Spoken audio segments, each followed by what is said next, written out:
So over here, you can see that I have a query design table. And if I want to add in AND criteria to have multiple criterias, then I can go around onto the view option right here. So over here in expertise, I'm just going to go around over here. Let's say I want a data with data that starts with the letter P right here. So I'm just going to go around over here, and then I'm going to go around over here in criteria. So I'm just going to go around, add in P asterisk right here, just like this, and press enter. So now if I were to go to view right here, you can see that expertise is P right now.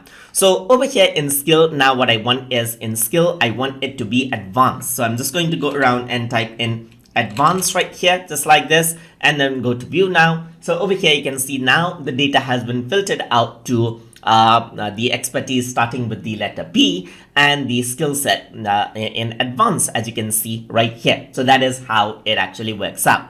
So you can also go around over here and add in an operator. So let me just remove this out and go to view. So over here in member ID, you can see there's 101 till 104 right here. So let's say I want to display everything in between 102 to 104 right here. So I'm just going to go around over here on to view right here. So on the member ID, I'm just going to say between right here. So I'm just going to go around and say 102 to 104 right here. So once I do that, 102 and 104, press enter, and what happens is that the numbers are inside of inverted commas, as you can see, and there's the AND operator in between. So if I were to go to view now, over here what happens is that all the data in between from 102 to 104, so there's no 101 here anymore, so the data are being shown from 103 to 104, as you can see. And further down, you can go around and add in, let's say for example, advanced right here on the skill set, go around over here,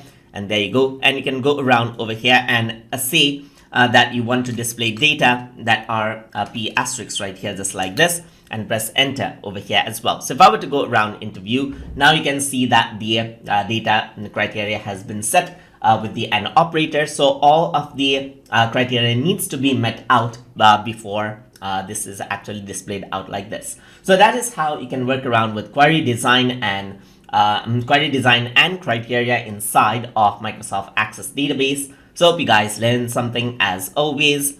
And as always, please like, comment, share, and subscribe.